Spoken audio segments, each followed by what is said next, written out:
तानसेन ने कहा, दूसरे लोग भी हैं जो मुझसे काफी बेहतर हैं।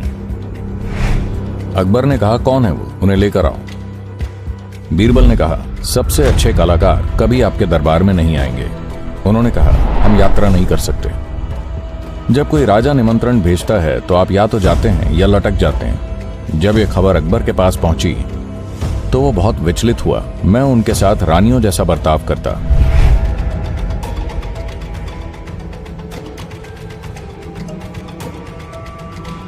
भारत में इस तरह की कई कहानियां और कथाएं हैं, कई संगीतकारों के बारे में, खास तौर से उनकी जो बहुत प्रसिद्ध हुए।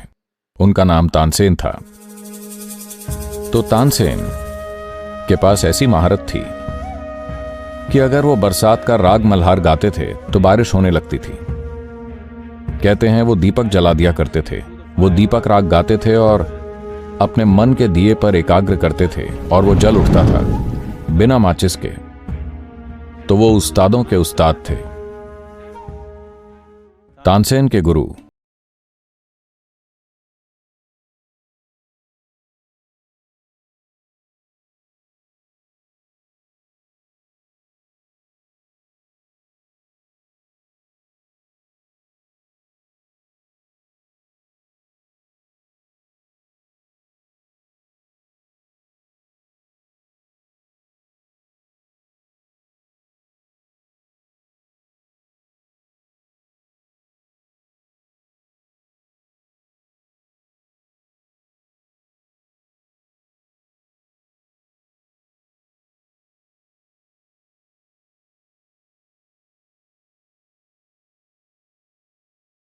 लेकिन उसे कभी दर्शकों के लिए नहीं गाया जाएगा। उसे कभी किसी राजा या दरबार के लिए नहीं गाया जाएगा।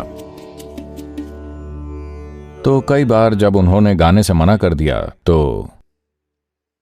उनका गला यह सोचकर खोल दिया गया कि संगीत वहां छुपा हुआ है। पता है ना, बेवकूफ लोग हमेशा ऐसे होते हैं। अगर एक मुर्गी सोने के अंडे देती है तो वो उसका पेट काटकर देखना चाहते हैं कि शायद वहां बहुत सारे अंडे हों। अगर किसी का गला इतना जादुई है तो वो उसे खोलकर देखना चाहते हैं कि शायद वहां कोई जादू है। उन्होंने वैसा किया। तो तानसेन बहुत प्रसिद्ध हुए क्योंकि उन्होंने समझौता कर लिया था अपने गुरु की नीति से, या एक तरह से अपनी चेतना से। उनके गुरु हरिदास ईश्वर के अलावा किसी के लिए नहीं गाते थे। लेकिन तानसेन थोड़े ज्यादा कूटनीतिक थे और दूसरों की अपेक्षा उनमें जीवन संरक्षण प्रवृत्ति ज्यादा थी। तो वो बहुत प्रसिद्ध हो गए।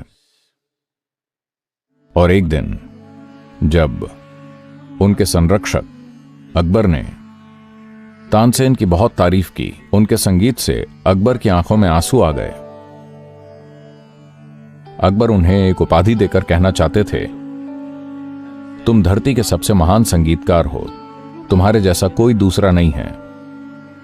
तब तानसेन ने कहा, नहीं जहांपना, मैं दुनिया का सबसे अच्छा संगीतकार होने की सर्वोच्च उपाधि स्वीकार नहीं कर सकता, क्योंकि यहां दूसरे लोग भी हैं जो मुझसे कहीं बेहतर हैं। अकबर ने कहा, क्या तुमसे भी अच्छा कोई है और वो मेरे दरबार में नहीं है? कहां है वो? क्योंकि राज दरबार में, खासकर शक्तिशाली बादशाह के दरबार का मतलब है कि धरती पर जो कुछ भी मूल्यवान है उसे वो इकट्ठा करना चाहते हैं। चाहे वो हीरा हो या सोना या मोती या संपत्ति या दौलत या आदमी या औरत हो, सबसे सुंदर औरत, बुद्धिमान आदमी, हर किसी को दरबार में होना होगा। यही राजा की इच्छा होती है।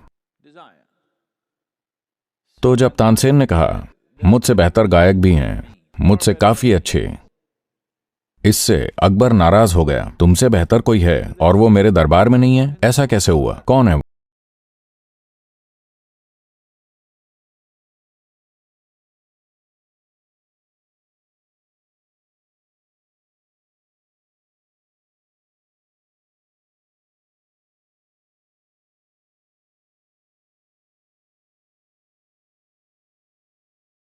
वहां लाना नहीं था क्योंकि उन्हें गाना भी होगा, उन्हें बेसुरा नहीं होना चाहिए, है ना? तो उसने उन्हें निमंत्रण भेजा। जब कोई राजा निमंत्रण भेजता है तो आमतौर पर आप या तो जाते हैं या लटक जाते हैं, ठीक है। ये उस किस्म का निमंत्रण होता है। ये थोड़ा बलपूर्वक निमंत्रण है। आपको जाना ही होगा। अगर आप नहीं जाते तो आपके साथ दूसरी चीजें होंगी। तो वो पालकी के साथ उन्हें बुलाने के लिए गए और परिवार के लिए हर तरह के कपड़े, उपहार और हर चीज के साथ एक बड़ा निमंत्रण दिया। तो लड़कियों ने इसे देखा।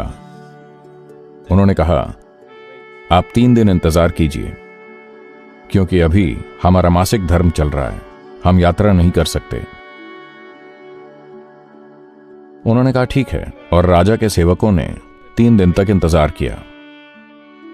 लेकिन इन 2 लड़कियों ने संगीत का एक जादुई प्रदर्शन किया जिसे लोग सिर्फ घर के बाहर ही सुन पाए।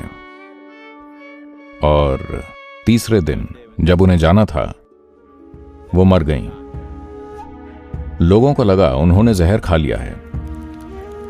हो सकता है, लेकिन सबसे ज्यादा संभावना इसकी है कि उन्होंने शरीर छोड़ दिया।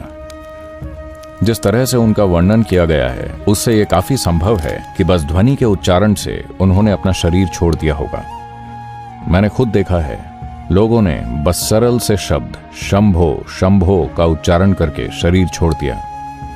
इस परंपरा में कई लोग इसी तरह चले गए हैं। तो वो दोनों मर गईं। और जब यह खबर अकबर के पास पहुंची तो वो बहुत विचलित हुआ। वो क्यों मर गईं? वो मेरे दरबार में आ जाती, मैं उनके साथ रानियों जैसा बर्ताव करता, वो जो भी चाहती मैं उन्हें देता। उन्होंने अपना जीवन क्यों त्याग दिया? तो बीरबल ने कहा,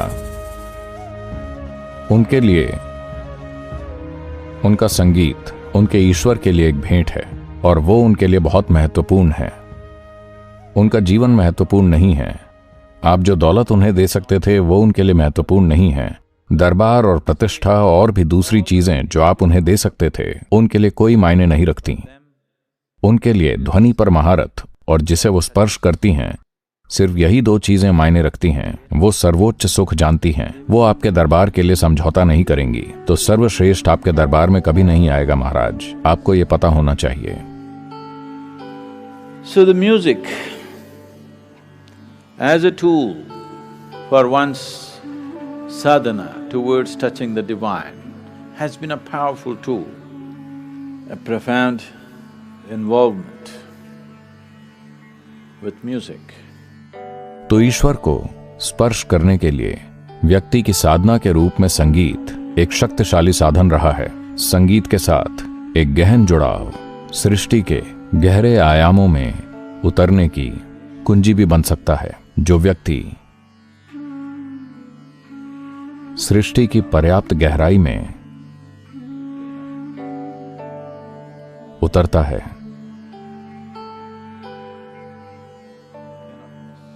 वो सृष्टि स्रोत से नहीं चूक सकता।